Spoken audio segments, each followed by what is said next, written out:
Bismillahirrahmanirrahim. Assalamualaikum warahmatullahi wabarakatuh. Waalaikumsalam warahmatullahi wabarakatuh. Bapak Ustadz, saya mau nanya ini tentang asuransi. Diketahui kan di dalam negara kita segala sesuatu sendi kehidupan kita tidak bisa berjalan lancar apabila kita tidak memiliki BPJS dan lain sebagainya. Dan menurut ilmu yang saya dapati bahwa asuransi sosial itu emang dasar pondasinya emang tidak diperkenankan karena ada unsur gharar dan ribanya. Saya juga pernah lihat sekali Kiai Haji Ma'ruf waktu sebelum jadi presiden dengan jelas itu dia bilang BPJS itu haram, tapi setelah jadi presiden kenapa jadi halal gitu. Nah,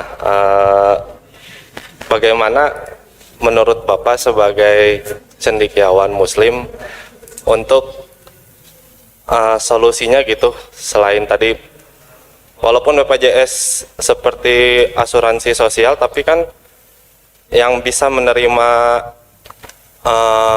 manfaat dari BPJS itu peserta kan, berarti peserta harus bayar. Kalau misalnya seperti jasara harja, kalau peserta tidak bayar, kalau kecelakaan dia tidak akan menerima manfaat dari pemerintah, karena syaratnya kita bisa menerima fasilitas dari pemerintah kita harus bayar dulu kan, jadi uang ketemu uang lagi. Jadi nah, menurut pandangan Bapak sebagai cendekiawan, solusi yang tepat apa nih gitu?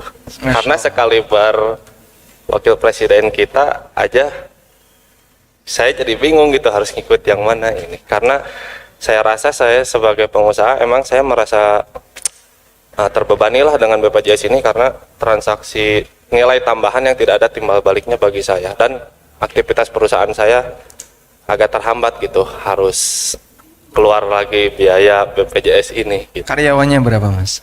Karyawannya hanya 2 orang. Oh, gitu. Masih ringan ya? Baik, segitu aja. Masya Terima kasih. Allah. Barakallahu fikum. Baik. Ada sebagian pengusaha yang dia merasa sangat berat ketika dia punya karyawan yang sampai ratusan, ya, karena semuanya harus nanggung premi BPJS-nya, dan sempat ada bersih tegang antara dia dengan pihak BPJS. Apalagi ini lagi viral nih masalah ini ya. Makanya bahas ini agak sensitif ini. Khawatirnya nanti tidak dilaporkan, Pak ya. Cuman saya sudah menyampaikan disclaimer dari awal bahwasanya tema ini yang memilih panitia bukan saya ya. Tayyib. Jadi tentang BPJS kita akui masih ada khilaf di antara para ulama, antara yang membolehkan dan yang melarang. Dan penjelasan yang tadi Anda sampaikan dalam pertanyaan itu adalah pertimbangan para asatidzah yang melarang BPJS. Dan betul sekali, ini bukan hanya pendapat ustadz dari kalangan rakyat. Karena sebelumnya beberapa ulama yang tergabung di MUI menilai BPJS tidak syar'i. Rekamannya masih ada itu, Pak? Masih ada ya? Ya, pernyataan salah satu anggota MUI bahwasanya BPJS tidak syar'i sebelumnya. Masalah adanya perubahan ijtihad itu hal yang ma'ruf dimanapun, sehingga ulama kok berubah ijtihadnya, ya kita hargai berubah ijtihad. Latar belakangnya seperti apa kita tidak tahu, wallahu alam.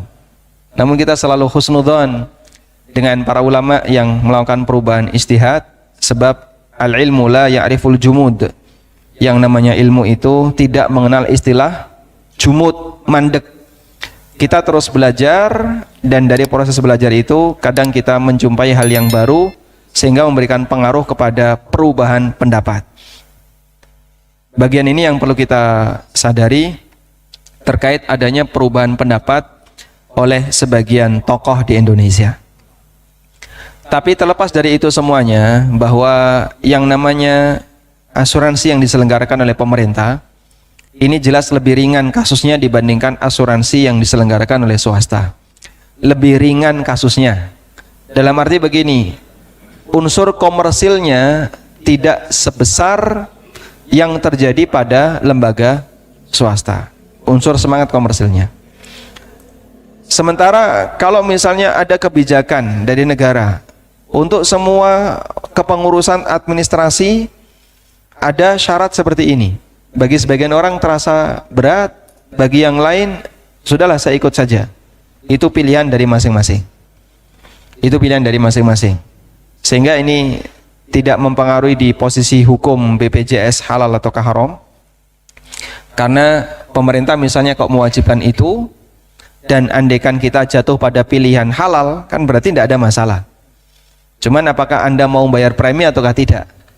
Sebab pada asalnya yang namanya asuransi itu pilihan, mau atau tidak. Nah, ketika pemerintah jadikan itu sebagai syarat, kamu kalau ngurus ini harus pakai BPJS. Dan Anda mengikuti pendapat BPJS halal, berarti secara syar'i boleh. Masalah Anda keberatan bayar premi itu pertimbangan pribadi. Secara syar'i boleh, tapi keberatan bayar premi itu pertimbangan pribadi. Paham di sini ya? Nah, yang kita bahas pertimbangan syar'inya, bukan pertimbangan pribadinya. Kalau pertimbangan pribadi dimasukkan ke situ, nanti jadinya terlalu subjektif untuk memandang hukum itu. Karena itu, jika sebagian rakyat merasa saya keberatan kalau bayar premi seperti ini, itu pertimbangan pribadi. Dan banyak orang yang merasa keberatan karena mungkin dia melihat benefit yang saya dapatkan nggak begitu besar misalnya. Banyak ketika kita mengajukan sakit, klaim nggak diterima oleh pihak rumah sakit. Karena mungkin rumah sakit tagihannya belum dibayar, sehingga dia keberatan untuk menerima BPJS. Sampai ada sebagian rumah sakit yang nggak menerima pasien BPJS. Nah, kita berharap semoga ada perbaikan yang lebih maksimal untuk sistem penanganan kesehatan di negara kita, sehingga nanti sinkronisasi itu bisa berjalan dengan baik ya. Dan sekali lagi kita bahas dari sisi hukumnya, bukan dari sisi kebijakan pemerintahnya. Begitu Pak ya? Baik. Assalamualaikum Ustadz. Waalaikumsalam warahmatullahi wabarakatuh. Mau nanya yang BPJS tadi, itu yang kalau misalnya BPJS Mandiri itu yang nggak bayar tuh kena denda, itu hukumnya gimana ya? Kena denda. Jadi temenanan tuh ada yang harus bayar denda dulu ketika mau pindah kelas gitu. Mau pindah kelas bayar denda dulu. Ya karena nggak dibayar-bayar gitu berapa lama gitu. Nah itu hukumnya gimana Ustadz? Baik. Syukran Ustadz, barakallahu fi. Jadi begini ya. Terkadang ada sebuah akad yang dinilai mubah. Ada sebuah akad yang dinilai mubah, tapi mengandung salah satu klausul yang bermasalah. Contohnya, listrik pasca bayar, pakai dulu, bayar belakangan. Ketika kita mengambil jasa penggunaan listrik, ini akadnya halal atau haram? Halal atau haram? Halal. Kenapa? Jasa yang mubah. Lalu kita bayar rekening listrik setelah di penggunaan sekian hari, di akhir bulan atau setiap tanggal sekian. Kemudian di situ ada klausul, jika Anda telat bayar rekening listrik, maka kena denda 10%. Sudah? Di situ ada transaksi yang halal, tapi mengandung klausul yang bermasalah. Masalahnya di mana, Pak? Saya pakai barang Anda, nyewa atau jasa. Lalu saya berkewajiban untuk bayar, anggaplah 100.000. Pada waktu saya berkewajiban bayar 100.000, berarti 100.000 itu statusnya sebagai apa? Utang. Statusnya sebagai utang. Kalau statusnya sebagai utang, lalu saya telat bayar, dikenakan denda, maka denda itu masuk manfaat dari transaksi utang. Dan itu termasuk riba. Dipahami sampai di sini? Baik. Hal yang sama juga pada kasus pembayaran pajak kendaraan. Terlepas dari hukum pajak ya. Anda telat bayar pajak, lalu kena denda. Sudah? Ketika Anda telat berarti terutang nilai sekian untuk Anda bayarkan. Pada waktu Anda telat kena denda, berarti di situ ada manfaat tambahan dari transaksi utang dan itu masuk kategori riba. Dipahami insyaallah? Nah, BPJS juga sama. Ketika orang itu telat bayar premi, lalu di situ ada dendanya, ya denda ini hukumnya tidak diperbolehkan.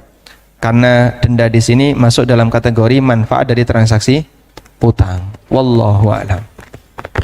ولتكن منكم أمة يدعون إلى الخير ويأمرون بالمعروف وينهون عن المنكر وأولئك